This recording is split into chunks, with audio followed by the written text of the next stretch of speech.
안녕하세요. 수능물리학의 캡틴 장동호입니다. 자, 드디어 1번부터 본격적인 해설 강의를 시작할 텐데요. 여러분들 정신 바짝 차리고요. 이제 우리가 어느 부분에서 어려워했었는지, 부족한 부분이 어떤 것이었는지 그런 것들을 잘 체크하면서요. 의미하는 도움이 되었으면 좋겠습니다. 자, 1번부터 한번 시작해 보도록 할게요.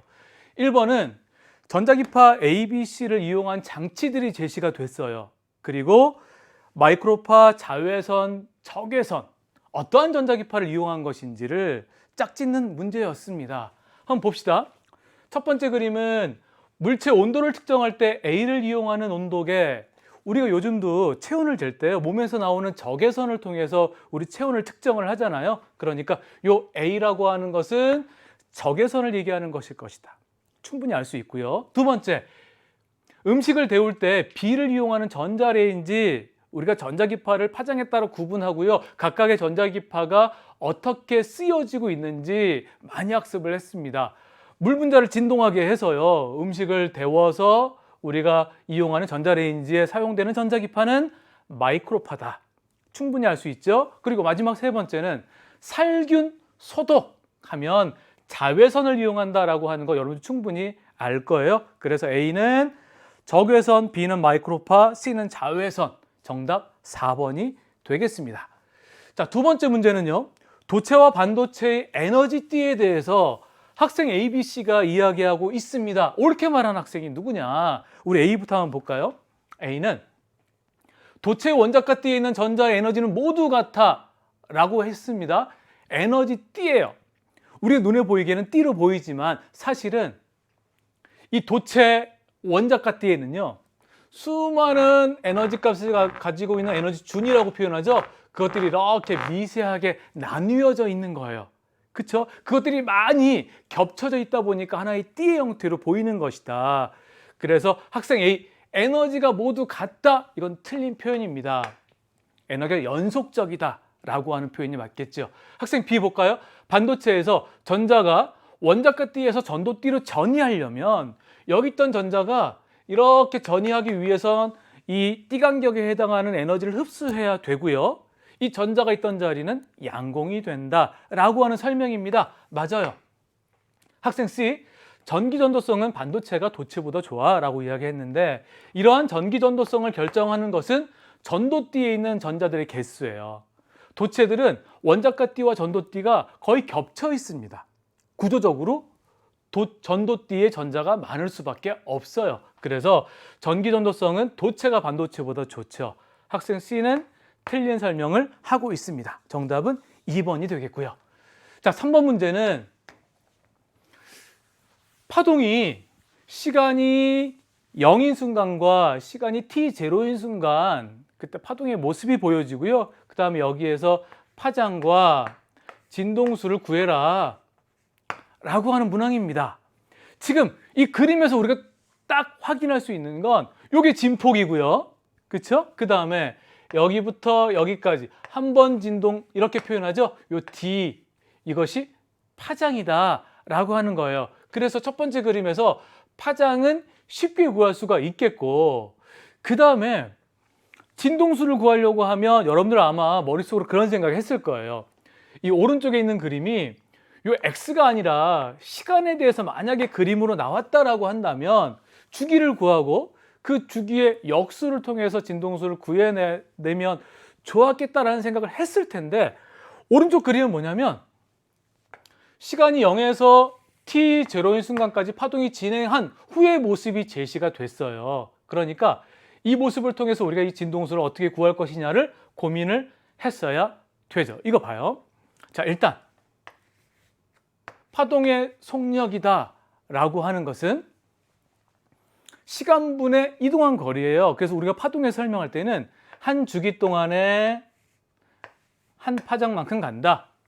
주기분의 파장 이렇게 이야기했단 말이죠. 그렇죠? 그러면 이 모습에서 시간이 t0 동안 0부터 t0까지 t0 동안 파동이 얼마큼 진행했는지 한번 살펴보면 이 파동의 속력을 알 수 있단 말이죠. 물론 각 점은 제자리에서 진동하는 거예요. 진동하면서 이렇게 오른쪽으로 진행하는 거죠. 그때 여러분 어디를 보면 좋냐면 요 맨 앞에 점을 보시면 좋아요. 여긴 진동하지 않잖아요. 그렇죠? 그러니까 오른쪽으로 이렇게 진행하면서 진동하게 되는 것인데 t0 동안에 바로 요 점이 여기까지 온 거예요. 2D에서 3D까지 왔다고요. 얼만큼? D만큼. 그래서 t0 동안에 D만큼 왔다. 이것이 파동의 속력이 됩니다. 그런데 우리가 조금 전에 이 파동의 파장이 D라고 했으니까요. 바로 주기가 t0구나. 이거 확인할 수 있잖아요.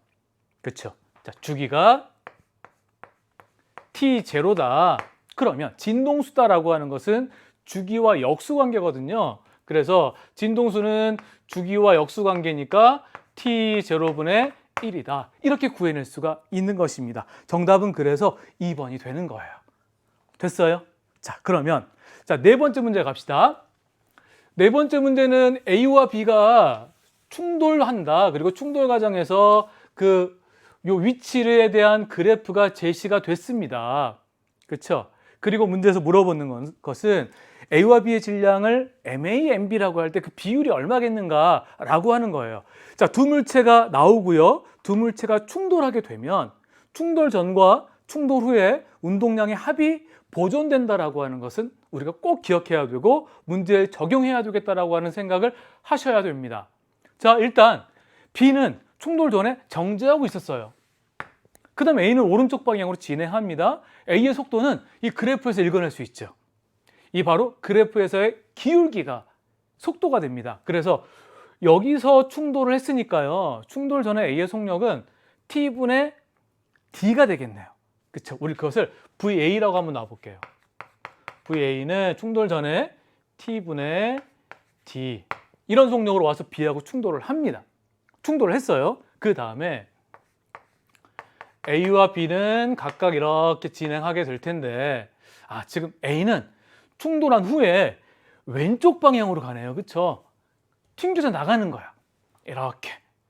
기울기의 부호가 마이너스예요. 그러니까 속도의 부호가 마이너스다라는 거야. 그렇지? 그러니까 충돌한 후에 B는 오른쪽 방향으로 가고 여기서 충돌 전과 충돌 후로 생각했을 때 그때 A는 왼쪽 방향으로 간다라고 하는 거죠. 그러면 충돌 후에 A의 속력을 VA 프라임, B의 속력을 VB 프라임 이렇게 한번 이야기해 보면 A의 속력은 일단 부호는 마이너스죠. 이렇게 기울어져 있으니까요. 4T분의 D 이렇게 되겠네요. 마이너스 4T분의 D 이렇게 진행을 할 것이고 B는요. 이 기울기요. 바로 4T분의 2D 4T분의 2D라는 빠르기로 오른쪽 방향으로 진행하게 될 것입니다. 자, 충돌 전에 AB의 질량 몰라요. 하지만 속도 성분은 이 그래프의 기울기를 통해서 구해냈다. 그러면요. 이제는 운동량 보존 법칙을 생각하면 되겠습니다. 자, 충돌 전 운동량의 합은 충돌 후 운동량의 합과 같다라고 하는 운동량 보존 법칙을 한번 생각해 볼 거예요.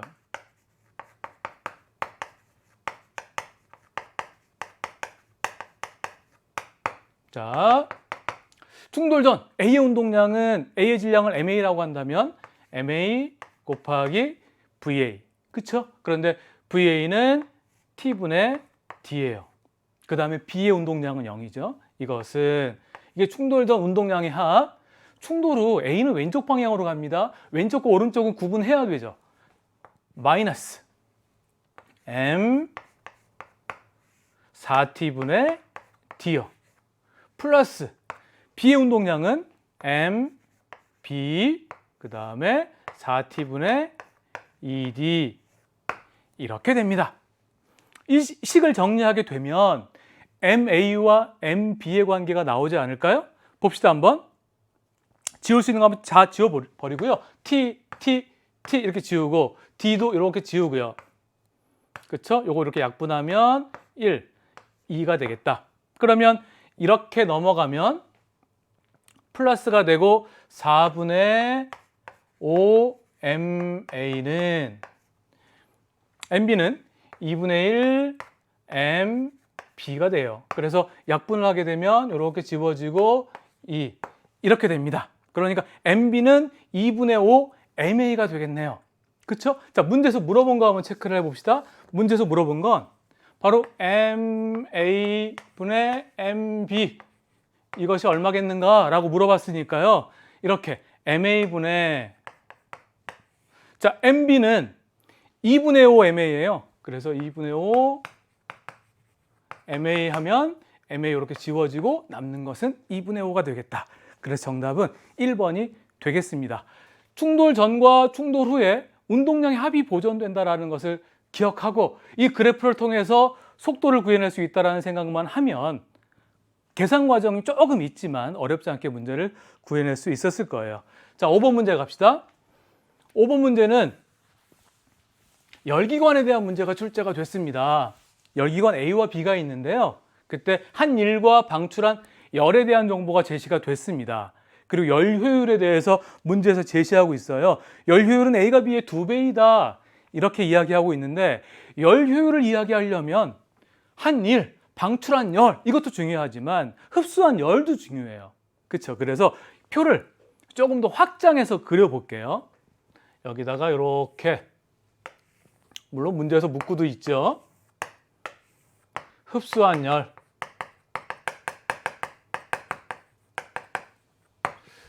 자, A의 열기관은 쉬워요. 열기관이 열을 흡수하게 되면 일부는 일하는 데 쓰고 그 다음에 일부는 저 열원으로 열을 방출하는 거죠. 그러니까 두 개 더하면 20kJ이에요. 여기에는 20kJ 이렇게 들어갈 거예요. 맞습니까? 자, 그러면 우리가 A의 열기관의 열 효율을 구할 수가 있어요. 이렇게 한번 표현해 볼게요. 자, 열기관의 열 효율은 흡수한 열 중에서 얼마큼 일하는 데 쓰였니? 이게 열 효율입니다. 그래서요, Q1 흡수한 열은 20, 단위 빼고 이야기합시다. 20분의 한 일은 8이에요. 그래서 이걸 약분해 보면 5분의 2가 되겠다. 그래서 기억해서 얘기하는 A의 열 효율은 5분의 2다. 이것이 맞는 설명이 되는 것이고요. 그렇죠? 기억에 대한 얘기. 자, 니은 봅시다. 니은은 W0는 여기요. 요게 2kJ이다 라고 이야기하고 있는데 우리가 아는 정보는 뭐냐면 문제에서 제시한 거죠. A의 열 효율이 B의 2배다. 이렇게 이야기했어요. A의 열 효율이 5분의 2란 말이에요. 그러면 결론적으로 B의 열 효율은 바로 5분의 1이 되는 거죠. A가 B의 2배니까. 그렇죠? 자, 그러면 이 5분의 1은 이렇게요. 흡수한 열량 중에서 얼마만큼 일하는 데 쓰였니? 이거라고요. 그런데 지금 니은에서 묻고 있는 건 흡수한 열에 대한 정보가 없으니까 요 W0를 구할 때요. 요 Q1 대신에 요 두 개를 이용해 쓸 수 있는 거죠. 흡수한 열은 일부를 일하는 데 쓰이고 일부를 방출하는 데 사용을 하니까 요 두 개 더한 것이 바로 흡수한 열에 한 것 같다고요. 그러니까 요 Q1 대신에 W0 플러스 8이 들어갈 수 있겠죠. 이거분의 W0 바로 이 값이 5분의 1이다 라고 하는 거예요. 그러면 여기에서 5분의 1 구할 수 있죠. W0를 구할 수 있는 거 아니에요. 그렇죠? 이것이 5분의 1이니까 그러면 이렇게 곱한 게 같으니까요. 이 식에서 5W0는 이것은 W0 플러스 8 그래서 넘어가면 4W0는 8 W0는 2kJ이 되겠다라고 하는 것입니다. 그래서 니은에서 얘기하는 2kJ이 맞는 얘기고요. 그러면 여기가 2가 들어가면 이 두 개 더한 것이 흡수한 열이니까 여기에는 2kJ 두 개 더하면 10kJ 이렇게 되겠다. 그치? 그래서 디귿에서요. 1회의 순환 과정 동안에 열원에서 흡수한 열은 A가 B의 2배다. A는 20kJ, B는 10kJ. 2배 맞습니다.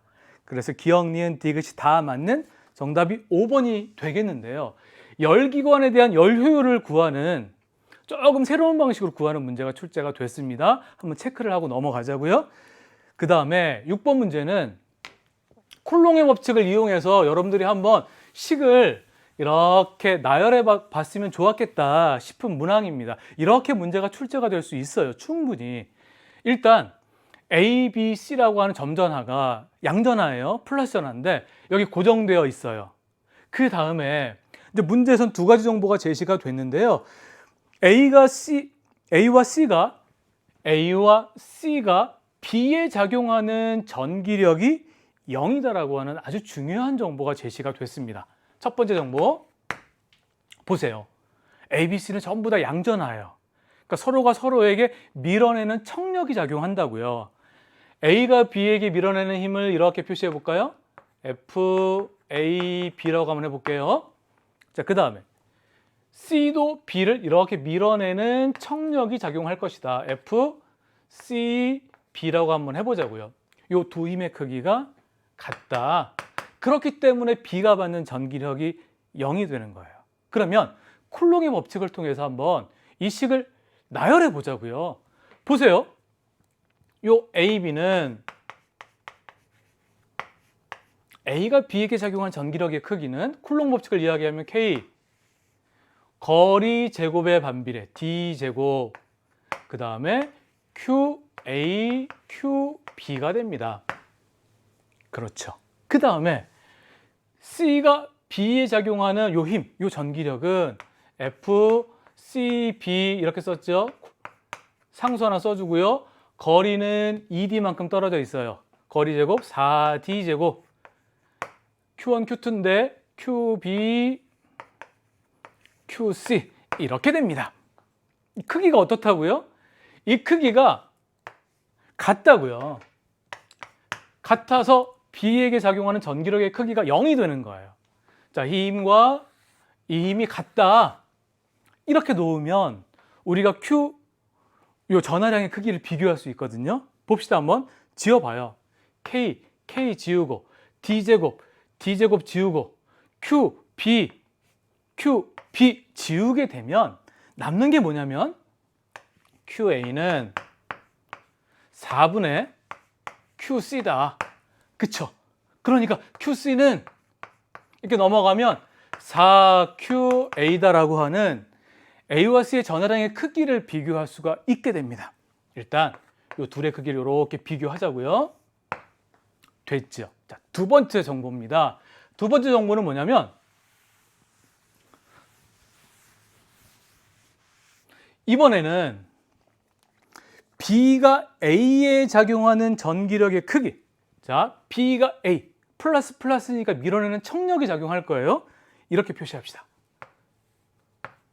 B가 A에게 작용하는 전기력의 크기는 C가 A에 작용하는 전기력의 크기보다 작다요. 이렇게 C가 A에게 작용하는 전기력 마찬가지로 청력이 작용할 텐데 이렇게 C가 A에게 작용하는 전기력의 크기보다 작다.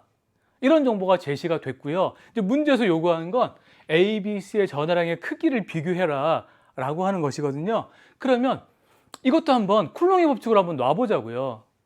요 힘을 표시해보면 K 한번 쓰고 상수 하나 쓰고 떨어진 거리가 D죠. D제곱분의 Q1, Q2, QA, QB 이렇게 쓸 수 있겠고요. 그 다음에 C가 A에 작용하는 전기력의 크기는 상수 하나 쓰고 자 여기서 실수하면 안 돼요. 떨어진 거리가 3D만큼 떨어져 있어요. 그 제곱하면 9D 제곱분의 QA, QC가 됩니다. 그쵸? 어떤 것이 더 크다고요? 바로 이것이 더 크다고요. 이것보다. 맞습니까? 여기다 식을 한번 놔볼까요? K 9D 제곱분의 QA, QC가 K D 제곱분의 QA, QB보다 더 크다.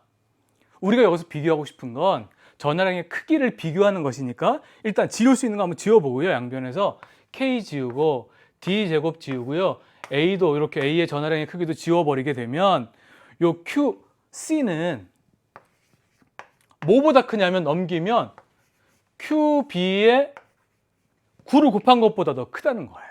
이렇게 전하량의 크기에 대한 비교를 할 수 있죠.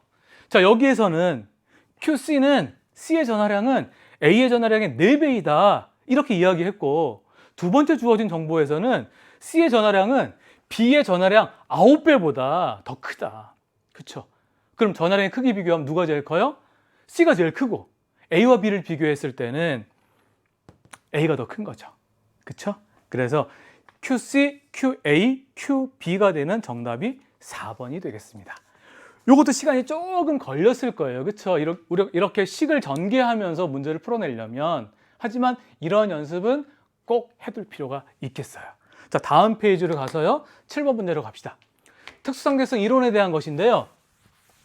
관찰자 C에 대해서 관찰자 A와 관찰자 B는 이렇게 그림처럼 오른쪽으로 VA, VB의 속력으로 진행하고 있습니다. 그 다음에 문제에서 어떤 것이 제시가 됐냐면 광원에서 방출한 빛이, 우리가 빛시계라고 하는 것이 어디 있냐면 여기 수평면에 놓여져 있어요. 여기서 광원에서 빛이 이렇게 거울을 향해 진행했고요. 거울에서 반사가 돼서 다시 광원 있는 곳으로 돌아오는데, 관찰자 C가 보게 되면 빛은 올라갔다가 바로 내려오는 경로로 진행할 거예요. 하지만 B가 보게 되면, 그리고 A가 보게 되면요, 관찰자 A 입장에서, 그리고 관찰자 A 입장과 B 입장에서 보면 C와 지금 이 거울과 광원 이렇게 묶어서요, 왼쪽으로 진행하는 것처럼 보이잖아요. 그렇죠? 그러니까 누가 보게 되면, 누가 아직 빠른지 모르니까 빛이 광원에서 출발해서 거울을 반사돼서 다시 제자리로 돌아가는데 지금 왼쪽 방향으로 진행하는 것처럼 보이니까 B가 보았을 때, A가 보았을 때 빛이요, 이렇게 진행하는 것처럼 보일 거예요. 그쵸? 그 다음에 또 누군가 보게 되면 더 빠른 속력으로 오른쪽으로 가고 있는 관찰자 입장에서 보게 되면 더 빠른 속력으로 왼쪽으로 가는 것처럼 보일 테니까 빛이 이렇게 더 비스하게 더 먼 궤도를 따라서 진행하게 될 거라고요. 자, 그런데 문제에서 뭐라고 제시가 됐냐면 빛이 거울에서 반사가 돼서 되돌아오는 데 걸린 시간을 A가 측정하고 B가 측정했는데 A가 측정할 때가 B가 측정할 때보다 작다. 결국 더 짧은 경로를 진행했다라고 하는 것입니다. 그러니까요, 이게 더 짧은 경로잖아요. 바로 A가 본 빛의 경로가 되고요. 바로 이 경로가 B가 본 빛의 경로가 되는 거예요. 됐나요? 더 빠르게 움직일수록 더 이렇게 비스듬하게 진행하잖아요. 그쵸? 그러니까 지금 관찰자 C에 대해서 요 VA와 VB를 비교하게 되면 VB가 더 빠르다라고 하는 것을 알 수 있습니다. 됐죠? 우리 보기에서 옳은 것을 한번 찾아봅시다. 기억. 광원에서 방출된 빛의 속력은, 빛의 속력에 동그라미 쳐요. 이거 보너스 문제야, 그렇지? 빛의 속력은 누가 보든지 간에 C로 일정하다라고 하는 거예요. 기억 틀립니다. 니은. VA와 VB 비교했죠? 이게 더 커요. 니은 맞고요. 디귿. C가 측정할 때, 자, 특수상대성 이론 문제를 할 때는 누가 측정하냐가 중요합니다. C가 측정한 거예요. 그러면 A가 움직이는 거고요. B가 움직여요. 그런데 더 빠르게 움직일수록 시간은 더 느리게 간다. 관찰자 B의 시간이 더 느리게 간다가 맞겠죠? 그래서 디귿은 맞는 표현이 되겠습니다. 정답 4번이에요. 자, 8번 문제로 갑시다. 지금 수소기체 방정관에서 방출되는 선 스펙트럼을 보고 있는 장면인데요. 문제에서 제시가 된 것처럼 가시광선 영역의 선 스펙트럼을 파장에 따라서 이렇게 쭉 구분을 해 놓은 것입니다. 우리 수소에 이렇게 에너지 준위가 불연속적인 거 여러분들 잘 알고 있잖아요. 이렇게 특정한 에너지를 가진 특정한 궤도에서만 존재할 수 있다라고 하는 것인데, 가시광선 영역이다라고 하는 것은 발목이에요. n이 2인 궤도로 전이할 때 방출하는 빛의 영역이잖아요. 그렇죠? 그때 전자는 어떻게 전이할 수 있냐면 n이 3인 궤도에서 전이할 수 있고요. 이렇게. 이때 이 에너지 차이를 방출하는 거죠. 그 다음에 n이 4인 궤도에서도 이렇게 전이가 가능해요. 여기 있던 전자가 이렇게 떨어질 수 있죠. 이 에너지 차이에 해당하는 빛을 방출하는 것입니다. 그 다음에 n이 5인 궤도에서도 n이 2인 궤도로 이렇게 전이가 가능하다고요. 요 에너지 차이만큼에 해당하는 그런 에너지를 가진 빛이 방출되는 거예요. 됐습니까? 그 다음에 그 에너지를 한번 표현해 보면 요 차이의 에너지를 갖고요. 그것은 진동수에 비례하고 파장과 반비례한다. 요거 잘 기억해야 되죠. 그래서 파장이 길다라고 하는 것은 에너지가 작다. 이렇게 생각해야 됩니다. 파장에 따라 구분해 놓은 거잖아요. 오른쪽으로 갈수록 파장이 길잖아. 그치? 그러니까 파장이 길다라고 하는 것은 작은 에너지를 가지고 있다라고 하는 거예요.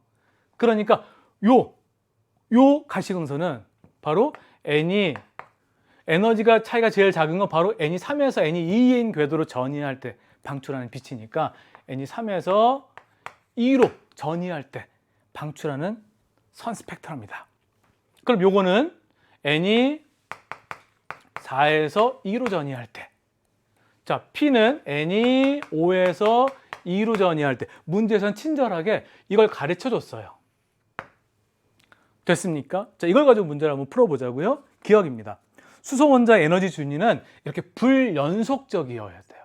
그래야 이러한 선 스펙트럼을 설명할 수가 있습니다. 기억 맞고요. 자, 니은 광자 한 개의 에너지는 P에 해당하는 빛이 Q에 해당하는 빛보다 크다. 맞죠? P에 해당하는 빛이요, N이 5인 궤도에서 2인 궤도로 전이할 때 이 에너지 차이에 해당하는 빛을 방출하거든요.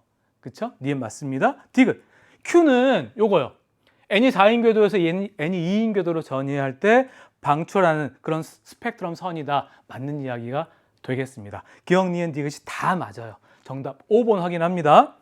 자, 9번.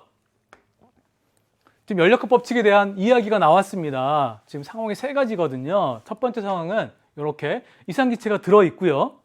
여기 단열된 실린더 안에 들어있고 여기에 핀으로 딱 고정이 돼 있어요. 두 번째 상황은요, 핀을 제거한 거예요. 핀을 제거했더니 단열 팽창을 했다 라는 표현이 문제에 제시가 되었습니다. 그런 것들은 놓치면 안 되죠. 핀을 제거했더니 단열 팽창했다. 그 다음에 여기에다가 열을 공급해 준 거예요. Q를 공급해 주었는데 이 과정에서는 부피가 일정하대요. 그러니까 부피가 일정한 과정에서 열을 공급해 준 등적 과정이구나. 부피가 일정한 상태에서 열을 공급해 준 과정입니다. 그리고 문제에서는요, 가인 상황과 다인 상황에서 기체의 압력이 같다라는 조건, 그리고 나인 상황과 다인 상황에서 부피가 같다라고 하는 조건이 제시가 됐습니다. 여러분, 이런 연력학 문제가 나오게 되면 제가 수능 특강에서 누누이 강조했던 것 중에 하나가 뭐냐면 PV 그래프를 한번 그려보자. 그럼 문제가 쉽게 해결된다라고 하는 것이었거든요. 한번 그려볼까요? 자, PV 그래프 그릴 때는 일단 등온 그래프를 두 개 하나 그려보는 거예요. 등온, T1, T2라고 하면 T1이 T2보다 큰 것이에요. 그쵸? 그 다음에 여기에 한번 주어진 상황들을 한번 그래프로 표현을 해보자고요. 가인 상황에서 나인 상황으로 갈 때는 열이 출입하지 않은 상태에서 부피가 커졌습니다. 단열 팽창, 그래프 어떻게 그려요? 단열 팽창은 우리가 연력학 1법칙을 한번 써볼까요? Q는 델타 U 플러스 W인데요. 열이 출입하지 않았어요. 0. 그쵸? 팽창, 부피가 커졌습니다. W의 부호가 플러스예요. 그러면 내부 에너지는 감소하게 돼요. 온도가 떨어지는 거죠. 부피가 커지면서 온도가 떨어져요. 그래프로 표현해 보면 바로 이것입니다. 이게 단열 팽창이에요. 그쵸? 바로 이 상황이 바로 여기가 나가 돼요. 그 다음에 나에서 다로 가는 과정에서 열을 공급받았는데 부피가 일정한 상황에서, 그쵸? 부피가 일정한 상황에서 열을 공급받은 거예요. 연력학 1법칙 한번 써볼게요. Q는 델타 U 플러스 W인데 부피가 일정하면 일을 하지도 않고 받지도 않아요. W가 0이에요.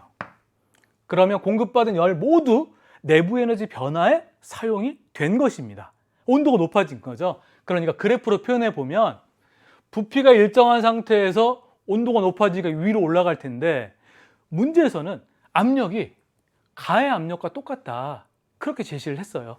그러니까 이렇게 올라가서 여기까지 간 거죠. 이렇게 압력이 똑같은 점까지. 이 점이 바로 다가 되겠습니다. 자, 이렇게 PV 그래프를 한번 그린 상태에서 보기에서 옳은 것을 한번 찾아보자고요. 기억 갑니다. 기억은 가나 과정에서 A는 외부에 일을 한다. 일을 받는다. 그 기준은 부피가 팽창했냐? 부피가 줄어들었냐? 그렇죠? 그런데 부피가 팽창했잖아요. 단열 팽창. 일을 한다. 맞고요. 자, 니은 나다 과정에서 A의 내부 에너지 증가량은 Q다. 바로 요거 묻고 있는 거죠. 내부 에너지 증가량은 Q하고 같아요. 자, 디귿 A의 온도는 다에서가 가에서보다 작다라고 했습니다. 바로 요점의 온도와 요점의 온도를 비교하는 것인데 P 값은 같지만 V 값이 여기가 더 커요. 그렇죠?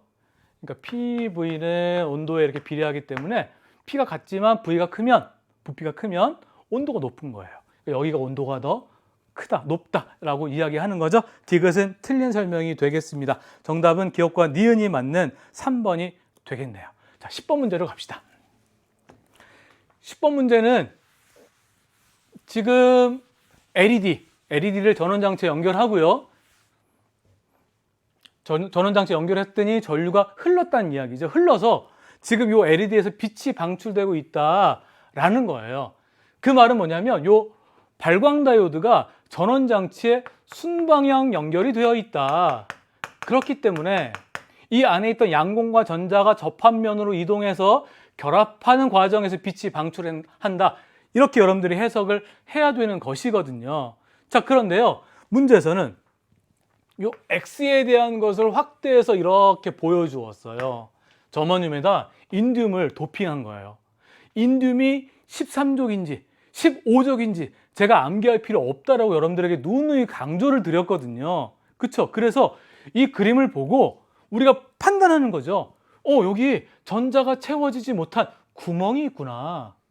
구멍이 있으면 양공이 전류를 흐를 수 있게 하는 역할을 한다. 그렇죠? 그러니까 P형 반도체가 되는 거죠. 바로 13족 원소예요. 13족 원소를 넣어서 만든 P형 반도체가 됩니다. 누가요? 이 X가. 그럼 Y는 N형 반도체가 되는 것이다.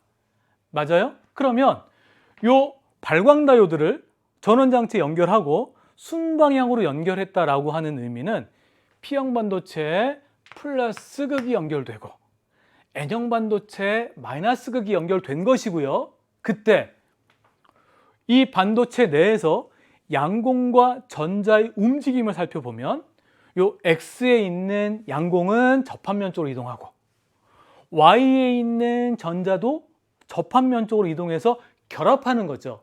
그 과정을 통해서 빛이 방출하는 거예요. 자, 그런 것들만 알고 있으면 이 문제 풀어낼 수 있어요. 자, 기억부터 봅시다. X는 P형 반도체다. 맞고요. 자, 니은 가의 LED에서 N형 반도체에 있는 전자는 PN 접합면 쪽으로 이동한다. 그렇죠? 접합면을 기준으로 접합면 쪽으로 이동하냐, 접합면에서 멀어지냐, 순방향이냐, 역방향이냐 이것들을 꼭 기억하셔야 됩니다. 니은 맞아요. 디귿 단자 기억은 마이너스 극이다? 아닙니다. 플러스 극이에요. 그래서 정답은 기억과 니은이 맞는 3번이 되겠습니다. 자, 11번 문제 갑시다. 전류에 의한 자기작용에 대한 문제입니다. 지금 직선 도선이 3개가 나와요. A, B, C 3개가 나오고 A와 B에는 같은 크기의 전류가 반대 방향으로 흐르고 있는 장면이 제시가 됐어요. 그렇죠? 그 다음에 아주 중요한 정보가 나왔는데 뭐냐면 이 P점에서 A, B, C에 의한 합성자기장이 0이다 라고 하는 정보가 제시가 됐어요. 자, 우리가 자기장은 크기와 방향이 있기 때문에 합성할 수 있어야 된다. 제가 누누이 강조를 했습니다. P점에서의 자기장을 이렇게 한번 표현해 볼까요? 이것은 A에 의한 자기장, 그리고 B에 의한 자기장, C에 의한 자기장, 이걸 더해야 되는데요. 일단 방향만 한번 체크를 해봐요. A에 의해서 전류가 이렇게 플러스 Y 방향 흐르고 있는데 P점에 생긴 자기장 방향 요렇게 손을 감싸지면 들어가는 방향이죠. 들어가는 방향. 그 다음에 B에 의해서 P점에 생기는 자기장의 방향, 오른손을 감싸주면 들어가는 방향이에요. 즉, 이 둘은 들어가는 방향의 자기장을 만들고 있어요. P점에. 그런데 P점에 합성 자기장의 크기가 0이에요. 그러면 C에 의한 자기장의 방향은 나오는 방향이겠구나. 이거 확인할 수 있죠. 나오는 방향으로 자기장을 만들기 위해선 C의 전류가 플러스 Y 방향으로 흘러야 돼요. 이쪽 방향. 그래야 P점에 나오는 방향으로 자기장을 형성하는 거죠. 맞죠? 그래서 기억에서 얘기하는 C에 흐르는 전류 방향은 플러스 Y 방향이다. 맞아요. 자, 두 번째. 니은 C에 흐르는 전류의 세기는 I보다 크다라고 했는데 봐요. 지금 요 IC와 요 I의 크기를 비교했거든요. 지금 C에 의한 자기장의 크기는 A와 B에 의해서 만들어지는 자기장의 크기하고 크기가 같아야 돼요. 근데 둘은 방향이 똑같아. 그쵸? 그러니까 적어도 C에 의해서 만들어지는 자기장의 세기는 B에 의해서 만들어지는 자기장의 세기보다는 커야 되는 거예요. 당연하죠. 그런데요, 직선 전류에 의한 자기장의 세기는 상수 하나 써주고 거리의 반비례 흐르는 전류에 비례하잖아요. 그쵸? 거리가 P점에서 여기 B까지 거리보다 여기 C까지 거리가 더 커요. 길어요. 멀어요. 이게 큰데 이거보다는 커야 돼요. 그 말은 이 전류가 여기 I보다는 크다. 이거 확인할 수 있는 거죠. 됐어요? 그래서 니은에서 이야기하는 건 맞는 이야기고, 디귿 Q에서 A, B, C에 의해서 만들어진 자기장의 방향, Q점 여기 있습니다. 그럼 보세요. 지금 Q점에 A가 어느 방향으로 만드는지, B가 어느 방향으로 만드는지, C가 어느 방향으로 만드는지를 각각 생각해 봐야 돼요. 수식적으로 계산을 통해서 이야기하는 것이 아니에요. 충분히 직관적으로 알아낼 수 있습니다. 자, Q점에 A에 의해서는 손을 이렇게 감싸지면 들어가는 방향. 그렇죠? 그 다음에 B에 의해서는 이렇게 아래로 전류가 흐르니까 감싸지면 나오는 방향. B에 의한 자기장, 이것은 A에 의한 자기장. 마지막 C요. C는 이렇게 플러스 Y 방향으로 전류가 흐르고 있으니까 손을 감싸지게 되면 나오는 방향이에요. 나오는 방향으로 C에 의한 자기장도 형성이 되네요. 그럼 세 개 다 더하게 되면 당연히 이 C에 흐르는 전류의 세기가 가장 크고 거리도 가까워졌잖아요. 그렇죠? 그러니까 C의 영향을 가장 크게 받는데 이 두 개가 같은 방향이에요. 더하게 되면 Q점에서는 나오는 방향의 자기장이 형성이 됩니다. 디귿은 어때요? 들어가는 방향이다라고 했으니까 틀린 설명이 되겠네요. 정답은 기억과 니은이 맞는 3번입니다. 자, 세 번째 페이지로 갑시다. 12번 문제는 물체의 자성에 대해서 실험을 하고 있는 장면입니다. 물체 A, B, C 세 가지가 나와요. 그 다음에 자기화되지 않은 물체, 하나는 강자성체고 하나는 상자성체고 하나는 반자성체인데 막대 자석을 가까이 가져간 거예요. 그때 밀려나는지 자석에 이렇게 자석에 끌리는지 붙는지 그 결과가 나왔고요. 그 다음에 자석을 제거한 상태에서 이 도선의 내부를 통과시켰더니 여기에 유도 전류가 흐르는지 흐르지 않는지의 여부가 실험 결과로 제시가 됐습니다. 일단 강자성체와 상자성체는 외부 자기장에 놓이게 되면 같은 방향으로 자화돼요. 즉 달라붙는 거죠. 실험 결과를 보니까요, 자석에 끌린다 요거요. 그러니까 B와 C는 강자성체 아니면 상자성체예요. 그럼 A는 보나마나 반자성체죠. 그래서 자석에서 밀려나는 거예요. 그렇죠? 실험 결과까지 볼까요? 자석을 제거하게 되면 강자성체만 자성을 유지하죠. 그래서 강자성체를 여기에 통과시키게 되면 전자기 유도에 의해서 자석과 코일의 어떤 상대적인 운동이 발생할 때 유도 전류가 흐르잖아요. 그래서 전류가 흐른다. 요게 자석이 통과될 때거든요. 그러니까 B가 강자성체구나. 이거 알 수 있는 거죠. 그러면 이제 C는 상자성체가 되고 반자성체를 이렇게 통과시키면 자성을 띠지 않아요. 그러니까 전류가 흐르지 않는 것이죠. 다 됐어요. 우리 기억부터 옳은 것을 한번 찾아봅시다. 기억, 흐르지 않는다는 기억으로 적절하다. 맞아요. 자, 니은, B는 외부 자기장의 방향과 같은 방향으로 작용화된다. 여러분, 같은 방향이라는 말을 우리 눈에 보이는 현상으로 이야기하면 자석에 끌리는 거예요. 달라붙는 거예요. 니은 맞고요. 디귿, C는 상자성체다. 이거 묻고 있는 거죠. 기억, 니은, 디귿 다 맞습니다. 정답 5번이 되겠고요. 자, 13번. 자기발전 손전등에 대해서 지금 설명이 되어 있고요. 그림으로 제시가 되어 있습니다. 발전이다라고 하는 말은 전기를 만들어내는 거잖아요. 그렇죠? 코일과 자석의 어떤 상대적인 운동이 발생해야 돼요. 그래서 어떤 것들은 손으로 이렇게 돌리기도 하고요. 이 그림 같은 경우는 자석이 코일에 왔다 갔다 하는 거예요. 그러니까 상대적인 운동이 발생하게 되었을 때 유도 전류가 흐르게 된다. 그래서 전기를 만들어내는 장치가 되는 거죠. 보세요. 자석이 코일에 가까워지면 지금 N극이 코일에 가까워지는 거죠.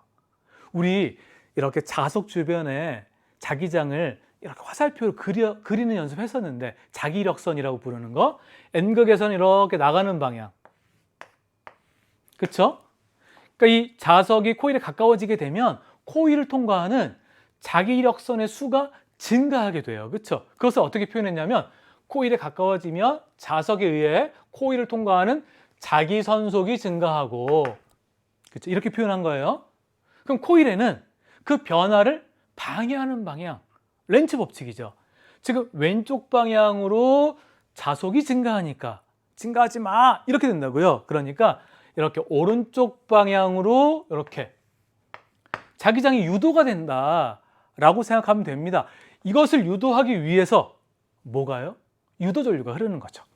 감싸지게 되면 바로 B 방향으로 유도 전류가 흐르게 되네요. 이렇게 흘러야지만 오른쪽 방향의 자기장, 이 자속의 변화를 방해하는 방향. 그렇죠? 그래서 여기는 B 이렇게 되겠습니다. 우리 한번 문제에서 요구한 것들을 한번 체크해 봐요. 기억, 자가발전 손전등, 자석과 코일의 어떤 상대적인 운동을 통해서 전류가 흐르게 된다. 전자기 유도 현상이죠? 기억 맞습니다. 니은, 가는 A다. 아니에요. B예요. 디귿, 자석이 코일에 가까워지면, 지금 이 상황인데 코일에 가까워지면요, 코일은 오른쪽 방향으로 자기장을 형성한다고요. 즉 코일의 오른쪽이 마치 N극인 것처럼 N극과 N극이 마주하고 있게 되면서 밀어내는 그런 자기력이 발생하는 거죠. 다가오면 밀어내고 멀어지면 당기고, 그러한 자기력이 작용하게 됩니다. 디귿은 틀린 설명이 되겠어요. 기억만 맞는 정답이 1번이 되겠습니다. 자, 14번 문제 갑시다. 파동의 간섭에 대해서 문제가 출제가 됐어요. 지금 문제에서는 주기와 파장이 같고 라는 말, 주기가 같고 파장이 같다. 보세요. 파동의 속력은 주기분의 파장, 이렇게 이야기할 수 있는데 지금 문제에서는 주기도 같고 파장도 같다. 그 말은 두 파동의 속력이 같다라고 하는 거죠. 두 개의 파동이 이렇게 진행하고 있는 거예요. 자, 그런 상황이 제시가 됐고, P점과 Q점은 그 두 파동이 만나고 있는 특정한 점을 표시한 거죠. 그 다음에 실선과 점선으로 마루와 골을 표현했습니다. 한번 대략적으로 그려보면, 여기요, 실선이 마루예요. 마루, 여기가 골, 마루, 골, 이런 모습으로 이렇게 진행하고 있는 것이고요. 마찬가지로 여기도요, 실선이 마루고요. 마루, 골, 마루, 골, 이런 형태로 이렇게 진행하고 있는 것입니다. 됐어요? 그러면 P점과 Q점을 한번 봐요. P점은 지금 점선과 점선이 만났어요. 골과 골이 만나요. 골과 골이 만나면 보강 간섭이죠. 그렇죠? 진폭이 A라고 했으니까 지금은 진폭이 아래로 볼록, 아래로 진폭이 2A가 되는 거예요. 조금 있으면 어떻게 되나 봐요. 지금 이렇게 진행하는 파동은 조금 있으면 실선이 와요. 마루가 온단 말이에요. 그런데 같은 빠르기로 이 파동도 이렇게 진행합니다. 여기도 마루가 와요. 그러니까 P점은 골과 골이 만났다가 조금 있으면 마루와 마루가 만나게 돼요. 그러니까 계속적으로 보강 간섭이 일어나는 점이에요. 그러니까 진폭이 이해가 되게 계속 이렇게 진동하는 그런 점이 바로 P점이고요. Q점은 지금 보세요. 실선과 마루가 만났습니다. 그러니까 마루와 골이 만났다는 거예요. 진폭이 0이죠. 진폭이 0이에요. 상세 간섭이 됐어요. 조금 있으면 여기 점선이 와요. 같은 빠르기로 이렇게 오게 되면 여기 실선이 온다고요. 그러니까 여기는 항상 마루와 골이 만나서 상세 간섭이 된다고요. 그러니까 진폭이 얼마가 돼요? 0이 되는 거예요. 그러니까 그것으로 적절한 것이 어떤 것이냐라고 묻고 있으니까 진폭이 EA가 되게 이렇게 진동하고 있는 니은의 모습이 바로 P가 되고요. 진폭이 계속 0, 상세 간섭이 일어나는 것이 이 Q점의 모습이 바로 디귿이 되는 것이죠. 그래서 정답은 4번이 되겠습니다. 됐어요? 오케이. 자, 15번 문제로 갑시다. 광전 효과에 대한 문제입니다. 지금 금속판 A에 단색광 P와 단색광 Q를 비추고 있는 장면이에요. 그런데 첫 번째 실험에서 단색광 P를 비췄을 때는 광전자가 튀어나가지 않았어요. 광전 효과가 일어나지 않았는데요. 두 번째 실험, P를 Q로 교체했더니, 바꾸어서 실험을 했더니 이제 광전자가 방출되고 있는 장면이 제시가 됐습니다. 자, 그러면요, 우리 금속판 A에 문턱진동수라는 게 있잖아요. 문턱진동수를 이렇게 한번 표현해 보자고요.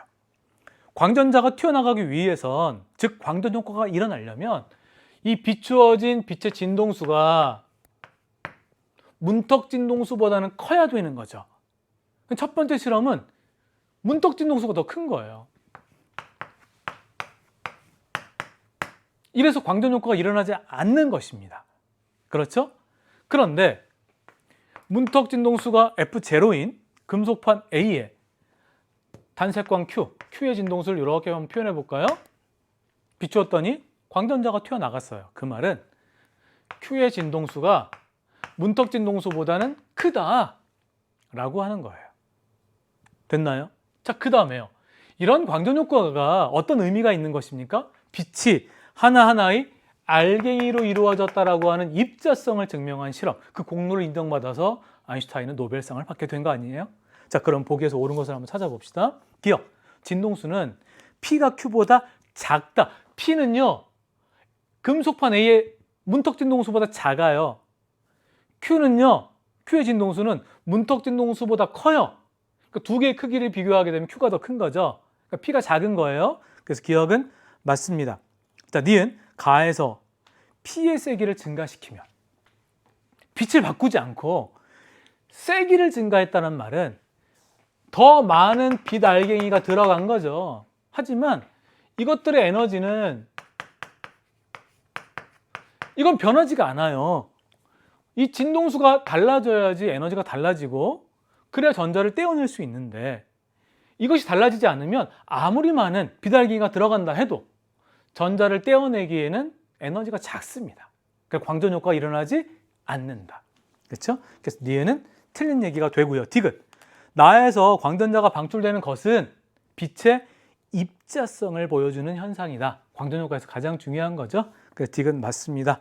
정답은 기억과 디귿이 맞는 3번이 되겠어요. 자, 16번 갑시다. 16번 여러분들이 어려움을 겪고요. 시간도 많이 소요가 됐을 법한 그런 문항이었습니다. 보자고요.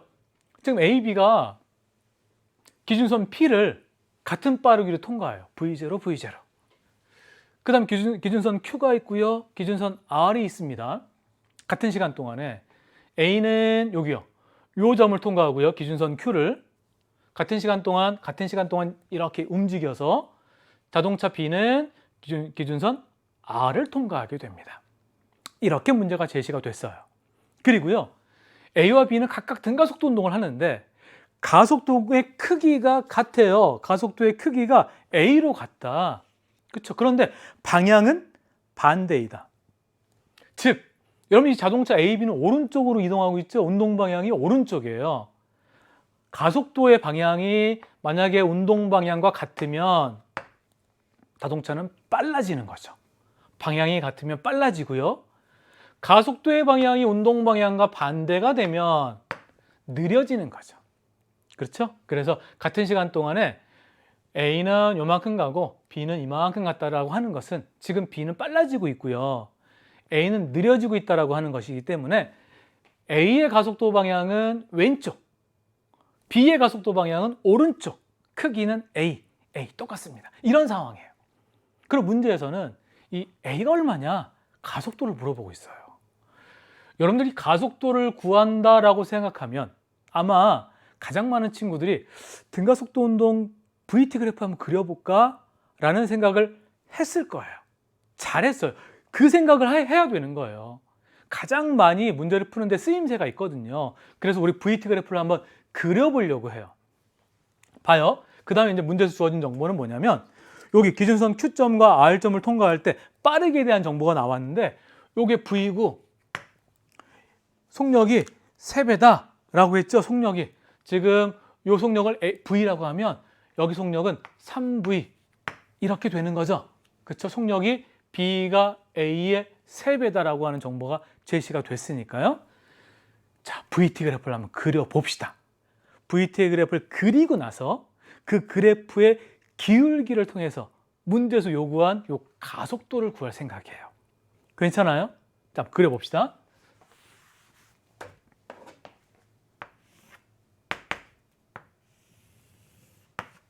이렇게 VT 그래프를 그려보고요.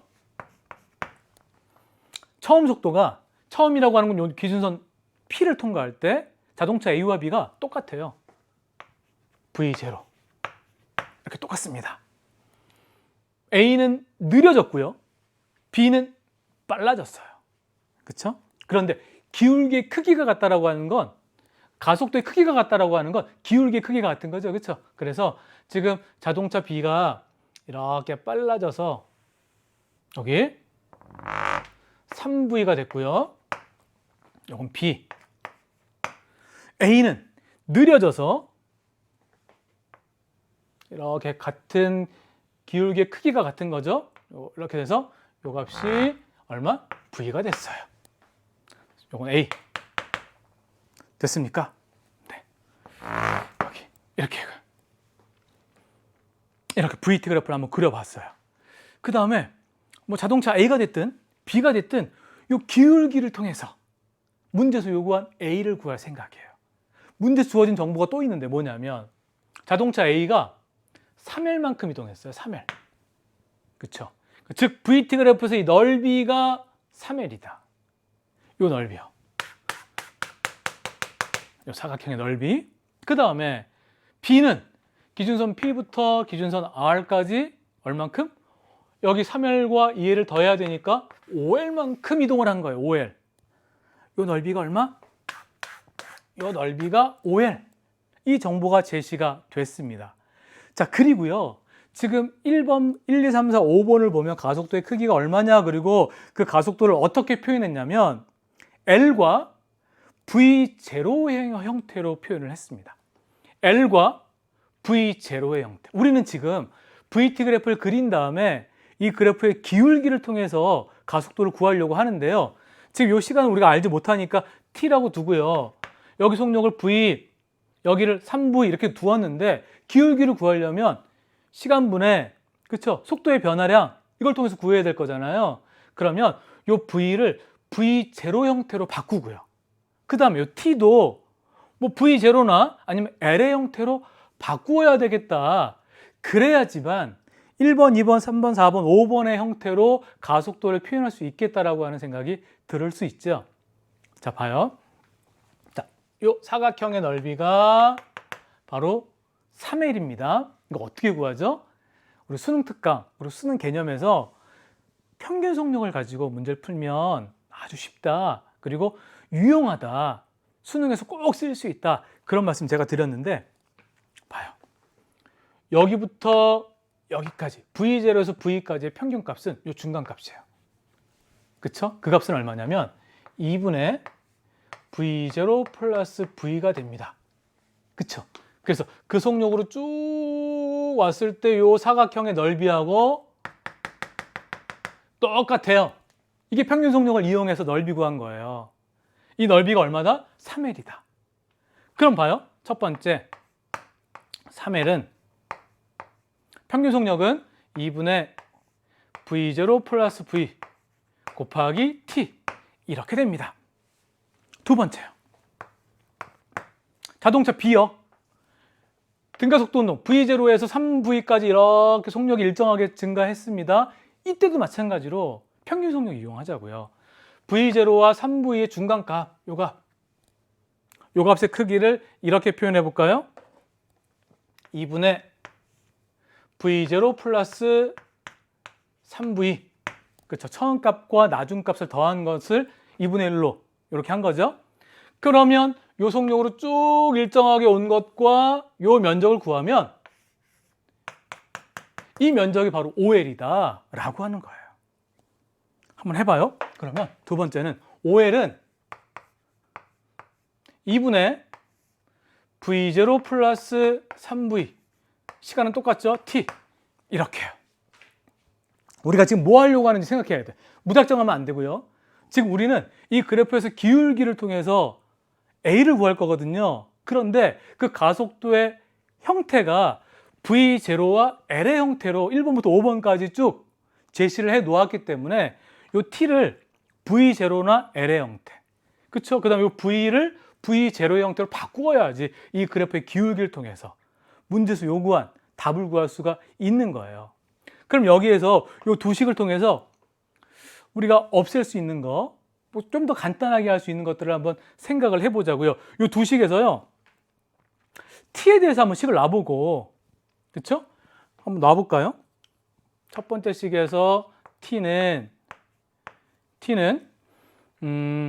V0 플러스 V분의 6L 이렇게 되네요. 그렇죠? 이렇게 넘어가면 되죠. 여기도 마찬가지로 T는 V0 플러스 3V분의 10L 이렇게 되네요. 그러니까 시간이 지금 같은 시간 동안에 자동차 A, B가 움직였으니까 결국은 이 값과 이 값이 같은 거죠. 그렇죠? 그럼 그것을 이용하면 결국은 L 지워질 테고 V0와 V와의 관계를 통해서 V를 V0 형태로 표현할 수 있겠다라고 하는 생각이 들 수 있죠. 좀 어려워요. 그렇지? 한번 봅시다. 여기에서 V0 플러스 V분의 6은 V0 플러스 3V분의 10이 되니까 이렇게 곱한 게 같죠. 그쵸? 해볼까요? 그럼 10V0 플러스 10V는 곱하면 6V0 플러스 18V가 돼요. 자, 이렇게 넘어갑시다. 그럼 4V0는 이렇게 넘어가면 8V. 우리는 지금 V를 V0 형태로 표현할 거거든요. 그 V는 넘어가면 2분의 1 V0예요. 자, V를 V0 형태로 표현했습니다. 됐죠? 자, 그럼 이것을 그래프로 한번 표현을 해볼게요. 보세요. 지금 우리가 조금 전에 구했던 여기가 V0고 여기가 요 값이 얼마였냐면 V였으니까 이게 2분의 V0. 그쵸? 여기가 3V였는데요. 이게 얼마냐면 2분의 3V0. 이렇게. 됐죠? 자, 그 다음에요. 요 T를 마찬가지로 L의 형태로 표현을 해야 돼요. 그래야지만 문제에서 요구한 가속도의 크기를 L과 V0 형태로 표현할 수 있거든요. 여기다 한번 넣어 봅시다. 보세요. 여기에다가 우리가 조금 전에 구했던 V 값이 2분의 V0니까 한번 넣어보면 T 대신에 T를 V0나 L의 형태로 표현할 수 있을 것 같아요. 봐요. 3L은 요 두 개 더하면 2분의 3V0, 그쵸? 2분의 3V0 곱하기 T 이렇게 됩니다. 양변을 지울 수 있는 거 지워볼까요? 이렇게 지우고요. 그 다음에 요것은 L은 4분의 V0T가 되니까 우리가 구하려고 하는 t는 v0분의 4L 이렇게 되겠네요. v0분의 4L. 봐요. 요 t 대신에 v0분의 4L 이렇게 한번 넣어봐요. 됐어요? v0분의 4L. 그러면 이제 우리가 문제에서 구하려고 하는 걸 구할 수 있을 것 같아요. 잠깐만 정리하고 갑시다. 칠판 정리하고요. 자, VT 그래프를 다시 한번 그려봅니다. 깔끔하게요. 문제에서 요구하는 건 AB의 가속도의 크기니까요. 자동차 B만 한번 그려볼게요. 처음에 B의 속도는 V0였어요. 자, 속도가 일정하게 증가합니다. 그쵸? 시간이 얼마가 됐죠? 아까 우리가 구했죠? V0분의 4L. 그리고 이때 자동차 B의 속도는 요 값이 얼마냐면 2분의 3 V0예요. 우리가 다 구한 거예요. 그러면 보세요. 처음 속도 알고 나중 속도 알고 시간도 알아요. 그러면 기울기를 통해서 문제에서 요구한 가속도를 구할 수가 있겠습니다. 가속도는 시간분의 V0분의 4L, 그쵸? 시간 동안의 속도의 변화량, 여기에서 이거 빼면 되는 거죠? 그쵸? 그래서 2분의 V0 이렇게 되죠. 그래서 답은 8L분의 V0 제곱 몇 번이에요?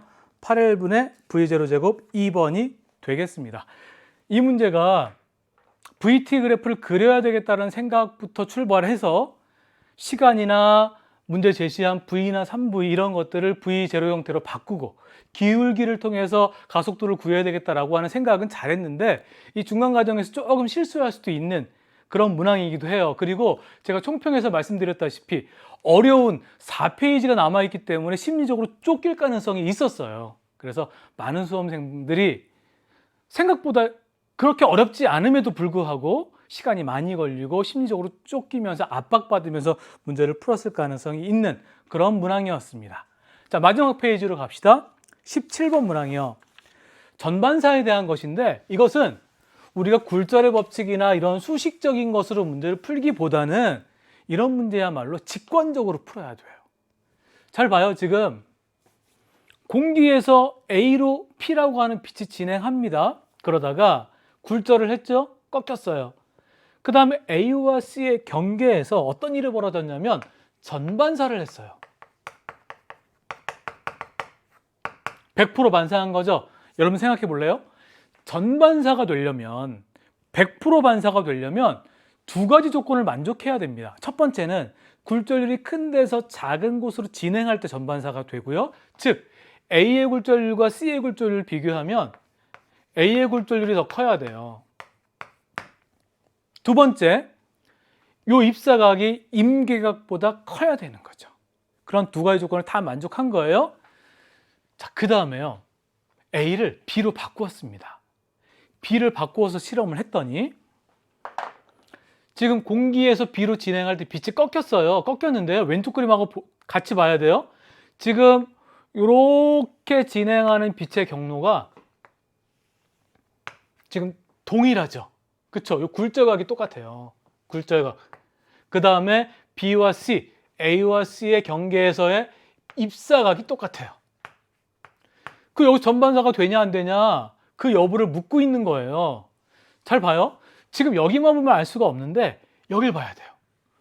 공기에서 B로 들어갈 때, 공기에서 A로 들어갈 때 굴절각은 같았지만 입사각이 달랐죠. 여기에서 입사각은 이게 입사각이에요. 그쵸? 45도 정도 될 텐데 요게 입사각이라고요.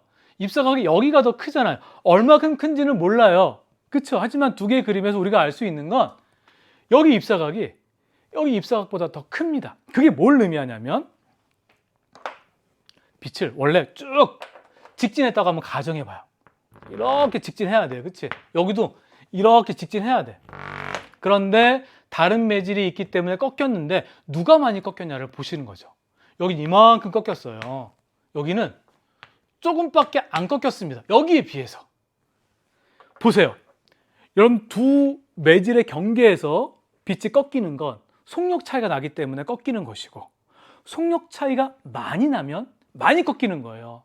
그러니까 공기와 A, 공기와 B의 경계에서 누가 많이 꺾였냐면 여기가 많이 꺾였거든요. 속력 차가 많이 나는 거야. 그쵸? 속력 차가 많이 납니다. 속력 차가 크다라고 하는 것은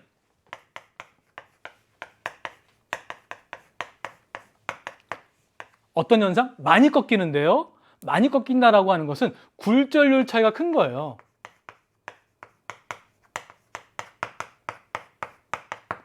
맞아요? 지금 공기보다는 A가 굴절률이 크거든요. 그래서 이렇게 법선 쪽으로 꺾인 거죠. 첫 번째에서는 공기보다는 A가 더 큰데요. 여기도 마찬가지예요. 공기보다는 B가 더 큰데, 그런데 여기가 많이 꺾였다라고 하는 것은 속력차가 크고 굴절률 차이가 크기 때문에 이 차이보다는 여기 차이가 더 큰 거죠. 그럼 A와 B의 굴절률 비교할 수 있겠죠? 그럼 굴절 누가 제일 크냐 하면 B가 제일 크고, 그 다음에 A고요. 그 다음에 첫 번째 그림에서 전반사 조건을 이용해서 A가 C보다 컸잖아요. 그러니까 세 매질의 굴절 비교를 이렇게 직관적으로 하는 거예요. 됐어요? 자, 문제에서 옳은 걸 한번 찾아봐요. 기억 봅시다. 굴절률은 A가 C보다 크다. 이거 묻고 있고요. 맞습니다. 자, 니은. 나에서 P는 B와 C의 경계면에서 전반사한다. 여기 보세요. 여기에서 전반사 하냐 안 하냐. 이거 보자고요. 지금 B는 C보다 커요. 굴절률이. 그러니까 첫 번째 조건은 만족했는데 두 번째 조건. 입사각이 임계각보다 크냐. 그렇죠? 여기 임계각에 대한 정보를 다시 한번 생각해 봅시다. 임계각이다라고 하는 것은 굴절률 차이가 클수록, 즉 많이 꺾일수록요, 임계각은 작아져요. 그렇죠? 작은 각으로 들어가도 많이 꺾이기 때문에 굴절각이 90도가 될 수 있다는 거예요. 그러니까 이렇게의 경계에서보다 이 경계가 굴절률 차이가 크니까 임계각이 작을 수 있다는 거죠. 맞습니까? 두 그림 다시 봐요. 입사각이 똑같아요. 입사각이 똑같은데 첫 번째 상황에서 이 입사각은 임계각보다 크기 때문에 전반사가 됐다고요. 그렇죠? 근데 이 둘 굴절 차이가 더 크기 때문에 이 임계각이 더 작아요. 이 각도는, 이 입사각은 임계각보다는 무조건 큰 거예요. 그렇죠? 그럼 두 가지 조건 다 만족했으니까 여기에서는 전반사가 될 수밖에 없다. 이렇게 여러분들이 수식적인 접근보다는 직관적으로 이 문제와 이 상황들을 이해하시기 바라요. 그래서 니은은 맞는 얘기입니다. 디귿. 광섬유에 대한 것인데요. 광섬유의 구조가 이렇게 이중섬유잖아요. 안쪽 섬유와 바깥쪽 섬유, 코어 클레딩이 있고 이 경계에서 빛이 전반사, 전반사, 전반사 이렇게 되는데 안쪽 섬유의 굴절률이 바깥쪽 섬유보다 커야 됩니다. 그렇죠? 디귿. 코어에 A를 사용한 요 A, 그러면 안쪽 섬유가 바깥쪽 섬유보다 굴절률이 커야 되니까 바깥쪽 섬유로 사용하려면 누구요? C를 가지고 광섬유를 만들어야 돼요. 그런데 여기에서는 B를 사용할 수 있다. B는 A보다 굴절률이 커요. 전반사가 될 수가 없어요. 디귿은 틀린 설명이 되겠습니다. 정답은 기억과 니은이 맞는 3번이 되겠어요. 자, 18번 문제는요. 투과전자현미경에 대한 것입니다. 지금 실을 투과해서요. 평면적인 2차원적인 구조를 볼 때 사용하고자 하는 전자현미경이죠. 그 다음에 그때 사용하는 전자의 드브로이 파장 실험 두 가지인데요. 람다 제로, 2람다 제로가 제시가 됐어요. 그리고 그때 운동에너지 E0, 빈칸 이렇게 나왔습니다. 우리 물질파 파장, 드브로이 파장은 mv분의 h죠. p분의 h예요. 기억하고 있어야 되죠. 그 다음에 두 번째, 운동에너지는 여러분 잘 알다시피 2분의 1 mv 제곱이에요. 그런데 이 mv가 바로 운동량이잖아요. 그래서 운동에너지를 운동량으로도 표현할 수가 있게 되는데 그것은 이렇게 2n분의 m제곱 v제곱, 즉 p제곱, 이런 식으로 설명이 가능해집니다. 지금 보세요. 지금 여기에서 P는 람다분의 H 이렇게 이야기할 수 있는데요. 지금 물집합 파장이, 드브로이 파장이 2배가 됐잖아요. 2배. 이것이 2배가 되면 운동량은 2분의 1배가 되는 거예요. 그렇죠? 여기 봐요. 운동량이 2분의 1배가 되면 2분의 1의 제곱이니까 4분의 1배가 된다고요. 그래서 파장이 2배가 되면요, 운동 에너지는 4분의 1, 4분의 1 E0가 된다라고 하는 것, 이거 한번 간단하게 정리를 하고 넘어가도 괜찮을 것 같아요. 우리가 다 아는 식들이니까. 자, 그 다음에 보기에서 옳은 것들을 한번 구해보면요, 기억 A는 투과 전자 현미경, 시료 표면의 3차원적인 구조. 3차원적인 구조는 우리가 주사전자 현미경을 통해서 보는 거죠. 이건 2차원 평면 구조를 보는 거예요. 기억 틀리고요. 니은 분해능, 두 물체를 구별하는 능력, 분해능이요. 이것은 파장이 짧을수록 분해능이 좋은데, 지금 전자를 이용한 드브로이 파장은 광학 현미경, 가시광선의 파장보다 훨씬 짧아요. 그래서 더 자세하게 정밀하게 볼 수 있는 거 아니에요? 그래서 니은에서 얘기하는 분해능은 당연히 전자 현미경이 광학 현미경보다 좋은 것이 맞습니다. 디귿, 여기요. 기억에 들어가는 것. 4분의 1 E0예요. 그래서 정답은 니은만 맞는 2번이 되겠습니다. 자, 19번 문제 갑시다. 많이 어려웠죠? 그쵸? 빗면 문제 잘 정리하고 한번 가보자고요. 지금 빗면에서 P점을 지나가고 있는 어떤 물체가 나오게 됩니다. 질량이 m이고요. 그런데 P부터 Q까지는 이렇게 연직 높이가 h인데, 여기에서는 역학적 에너지가 보존이 되지 않는데요. 그러니까 마찰이 있다라는 이야기예요. 그 다음에 Q점을 통과하면서 R점까지는, 정지할 때까지는 역학적 에너지가 보존이 된대요. 마찰이 없다라는 이야기입니다. 그러니까 마찰이 있는 상황과 마찰이 없는 상황이 제시가 된 거예요. 그쵸? 자, 그 다음에 그거 기억하시고요. 두 번째는 P부터 Q까지 가는 동안 운동 에너지의 변화와 중력 포텐셜 에너지의 변화량의 크기를 비교해 놓았어요. 밑줄을 한번 치면서 봅시다. P부터 Q까지 물체의 운동 에너지 감소량은, 운동 에너지 감소량 이렇게 한번 표현해 볼까요? 자, P부터 Q까지 갑니다. 운동 에너지 감소량, 운동 에너지 변화량이라고 한번 표현해 봅시다.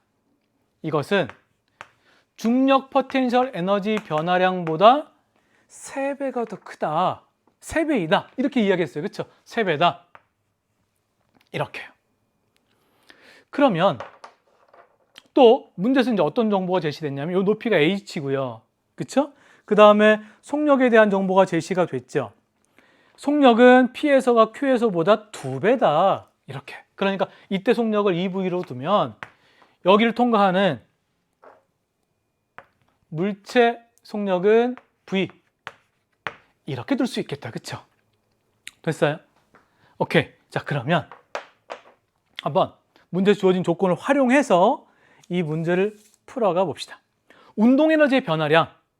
우리가 조금 전에 P점에서 속력을 EV라고 두고 여기 V라고 두었으니까 변화량이다라고 하는 건 큰 거에서 작은 것을 빼면 되잖아요. 그쵸? 2분의 1 M V제곱 4V제곱 2V의 제곱 마이너스 2분의 1 M V제곱.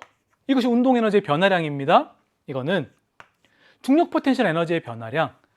연직 높이가 h예요. mgh만큼 커졌거든요. 그 변화량 mgh의 3배다. 이렇게요. 자, 2mv 제곱이죠. 빼주면 2분의 3mv 제곱은 3mgh가 되네요. 그렇죠? 양변에 지울 수 있는 거 한번 지워볼까요? 3을 이렇게 지워버리면 결국 mv 제곱과 이런 mgh의 형태의 관계를 우리가 하나 끌어낼 수 있는데 2분의 1 mv 제곱은 MGH하고 크기가 똑같다. 요 관계를요, 문제에서 주어진 요 운동 에너지의 변화량과 중력 포텐셜 에너지의 변화량의 크기 비교를 통해서 알아낸 거예요. 됐죠? 자, 기억부터 한번 가봐요. 기억에서 물어보는 건 Q에서 물체 속력이 얼마니? 지금 우리 Q의 속력은 V라고 놓았잖아요. V가 얼마니? 바로 여기서 나오지 않아요? 양변에 M 지워지고요. 2분의 1 넘어가고 루트 씌우게 되면 기억에서 묻고 있는 V는 루트 EGH다. 이렇게요. 그래서 기억은 맞는 설명이 되겠고요. 그쵸? 자, 그 다음에 니은 Q와 R의 높이 차이가 얼마니? 보세요. Q점과 R점 여기에서는 역학적 에너지가 보존이 되는 거예요. 자, 두 번째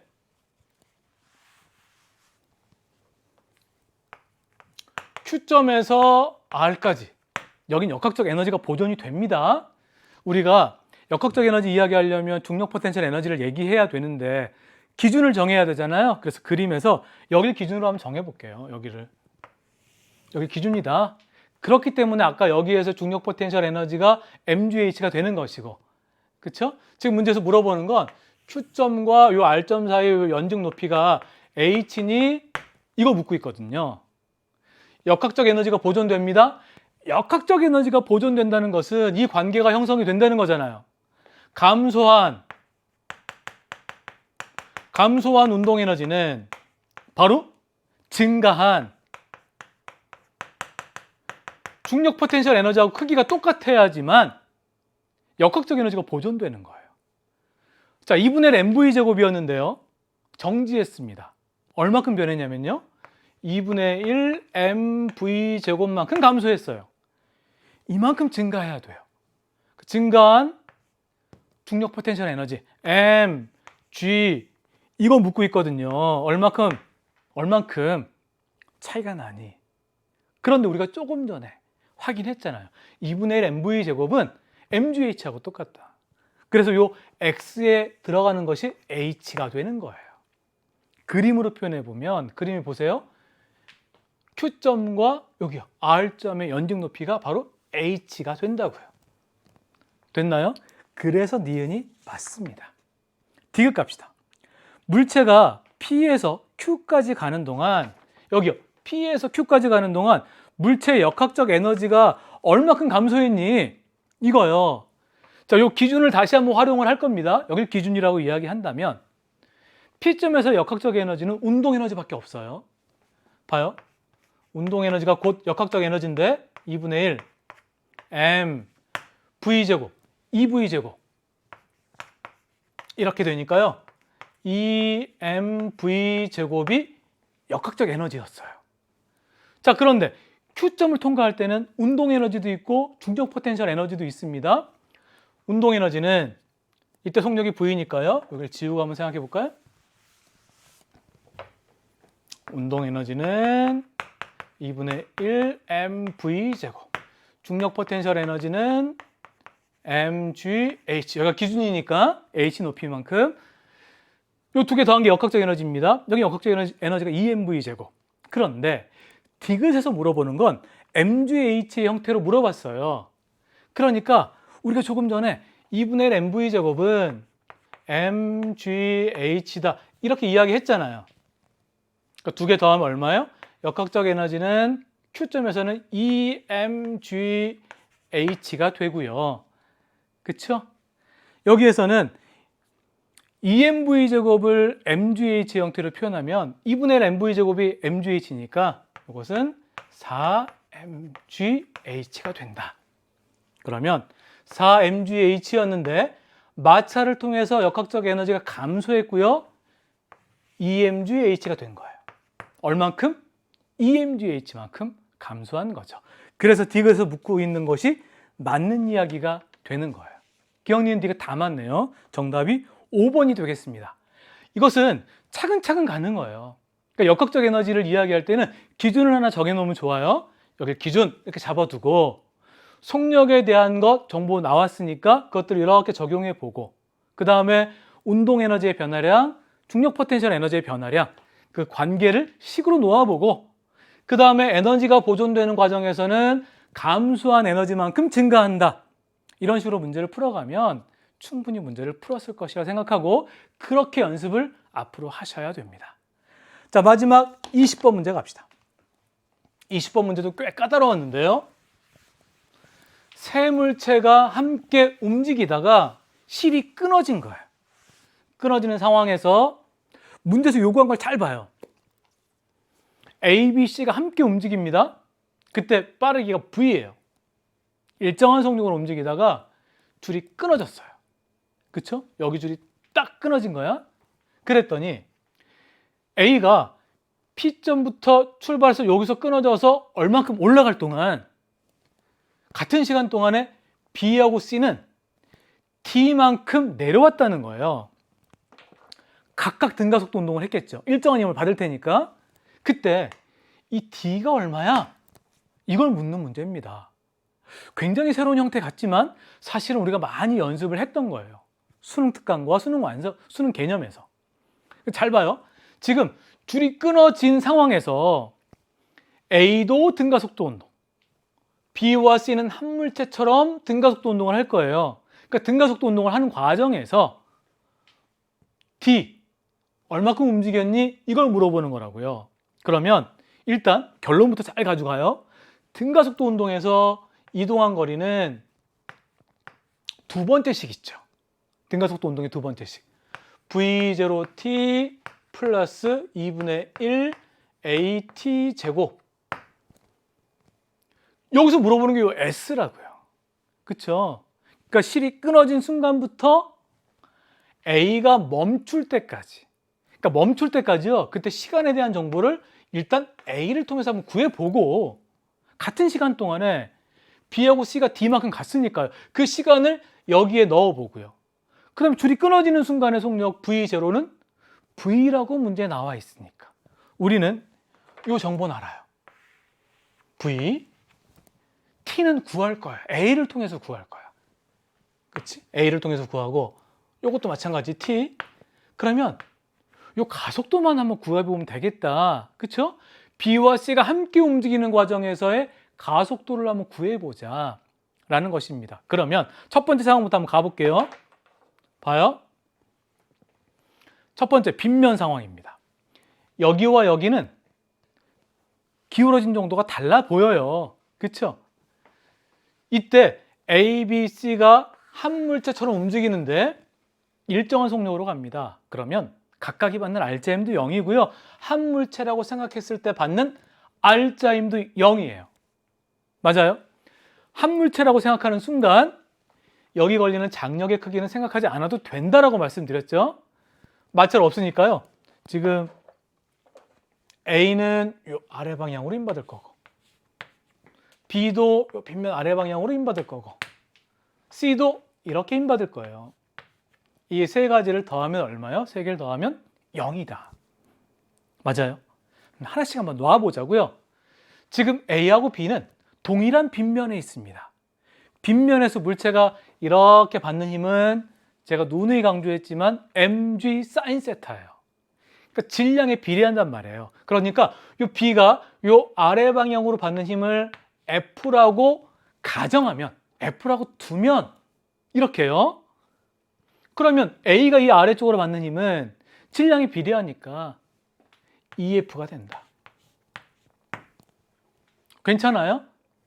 자, 그러면요. 하나로 봐요. 그러면 A와 B를 이렇게 이쪽 방향으로 잡아당기는 힘이 F와 EF를 더하면 3F가 된다고요.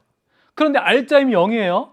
그러니까 C를 요 아래쪽으로 당기는 힘은 3F가 되겠다. 이렇게. 그러니까 빗면에서 받는 힘을 꼭 mg 사인 형태로 표현을 해야 되겠다라고 하는 강박관념을 좀 내려놔야 돼요. 그 F라고 두자. 그럼 F라고 두면 여기 EF가 되겠네. 이렇게 단순화시키는 거야. 됐어요? 자, 지금 이런 상황입니다. 자, 두 번째 상황. 실이 끊어졌습니다. 실이 끊어지게 되면 A는 독립적으로 움직일 거예요. 그렇죠? 그 다음에 B와 C는 한 물체처럼 이렇게 움직이게 될 거고요. 이때 A와 B, C에 작용하는 힘도 한번 표시를 해보자고요. A는 요 아래 방향으로 얼마? EF라는 힘이 작용합니다. 그러니까 요 힘이 작용하니까 A는 등가속도 운동을 하는 거예요. 일정한 힘이 작용하니까. B는 요 아래 방향으로 얼마요? F라는 힘이 작용하고 C는 요로 아래쪽으로 3F라는 힘이 작용하니까요. B와 C는 한 물체처럼 볼 때 3F에서 F를 뺀 EF라는 힘이 작용하는 거예요. 그렇죠. 지금 A에 작용하는 힘의 크기, B와 C를 한 물체로 보았을 때 작용하는 힘의 크기가 동일합니다. 외력이 같다는 이야기예요. 그런데 질량이 다르잖아요. A는 질량이 2m이고요. B와 C는 질량이 3m이에요. 그러니까 가속도의 크기가 다른 것이죠. 그렇죠? 우리 A, B, C 차근차근 한번 놓아보자고요. A, B, C 차근차근 놓아보면 그냥 여기서 바로 놓을 수 있는데 그냥 한번 봅시다. F는 MA니까 A만 보면 EF라는 힘이 EM에게 작용하니까요. F는 MA, EF는 EMA 이렇게 돼요. 그렇죠? 그러니까 여기서 A는요. M분의 F 이렇게 됩니다. 맞습니까? 가속도의 크기가. 근데 여기는요. 지금 F의 크기가 똑같아요. EF는 MA 3M A 프라임이라고 둘까요? 그럼 A 프라임은 3분의 2 3M분의 EF 이렇게 됩니다. 3M분의 EF. 요 M분의 F가 뭐였죠? 요게 바로 A였거든요. 그러니까 A가 가속도의 크기가 A와 BC는 달라요. 맞아요? 여기 가속도의 크기를 A라고 두면 여기는 A'인데 그 관계가 얼마냐면 A'은 3분의 2A다. 됐죠? 3분의 2A. 우리가 이것을 왜 구하려고 하는지 보세요. 지금 등가속도 운동식을 통해서 B와 C가 움직인 거리를 구하는 거거든요. S가 D죠. 이걸 구하는 건데 이 가속도의 크기가요. A를 통해서 구해낼 거예요. 이 시간도 A를 통해서 구해낼 거거든요. 그럼 이 가속도는 우리가 조금 전에 A'이라고 놓았잖아요. A'. 이 A'은 A 가속도의 3분의 2배다 라고 하는 거예요. 됐죠? 자, 그러면 3분의 2배 이렇게 한번 표시를 하고 합시다. A'은 A의 가속도의 3분의 2배. 자, 그래서 우리가 지금 A와 BC의 가속도의 크기, 그 B를 알았다고 한다면 이제는 A 그리고 B, C 각각의 힘과 그리고 힘을 이용한 운동 방정식을 한번 세워볼게요. 그래서 가속도 구하고요. 그 구한 가속도로 시간도 구하고 그래서 드디어 문제에서 요구한 이 값, D 값이죠. 그렇죠? 이것을 구해낼 거예요. 자, 그럼 봅시다 한번. A, B, C를 독립적으로 한번 운동 방정식을 세워 볼 텐데 힘 표시가 되어 있고 그 다음에 가속도의 크기를 우리가 A'은 A의 3분의 2배다 이거 알고 있으니까 운동 방정식 한번 세워 봅시다. A에 작용하는 힘은 요 EF밖에 없습니다. F는 MA, EF는 EMA 이렇게 돼요. 그쵸? 그래서 이렇게 지워지면 결국 F는 MA, 여기에서 F는 요 아래 방향, 빗면 아래 방향입니다. 자, 두 번째, B요.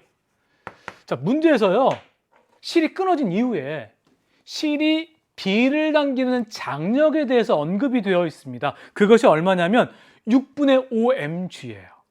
그쵸? 그거 활용을 해야 되겠다. 이렇게 당기는 방향으로 6분의 5mg라고 하는 장력이 작용한다. 그리고 같은 실이니까요. C도 이렇게 이 방향으로 6분의 5mg라고 하는 장력이 작용할 거예요. 됐어요? 자, 그러면 B에 대한 운동 방정식을 한번 세워 봅시다. B가 받는 힘은 두 가지네요. 장력 그리고 여기 F. F는 MA에서 F에 해당하는 게 결국은 6분의 5mg 마이너스 F요. 요 아래 방향 F의 크기 우리가 A를 통해서 구했죠? MA라고 하는 것. 요게 B가 받는 R자임. R자임은 MA잖아요. 그쵸? M, A. 우리가 B와 C는 A'으로 움직이는데 A'은 A의 가속도로 표현을 하게 되면 A의 가속도의 3분의 2배. 즉 3분의 2A. 이렇게 표현이 가능하다. 됐어요? 오케이. 자, 그러면 요 A라고 하는 것은 물체 A의 가속도거든요. 그리고 우리가 조금 전에 A를 통해서 F 값이 MA다 라고 하는 정보를 알아냈으니까 이 식을 이용하면 가속도를 구할 수 있을 것 같아요. 봐요. 이렇게 넘기면 3분의 2MA 더하기 MA니까요. 3분의 5MA는 6분의 5 MG가 되는 거죠. 그럼 지울 수 있는 거 5 지워지고 M도 지워지니까 이렇게 약분하면 A는 2분의 G네요. 자, A의 가속도가 나왔어요. 2분의 G예요. 방향을 잘 봐야 돼. 방향은 당연히 힘의 방향이죠. 그렇죠? 그래서 A는 윗방향으로 올라가면서 속도가 느려져서 정지하는 것이니까 가속도 방향은 아래 방향으로 가속도의 크기는 2분의 G가 된다.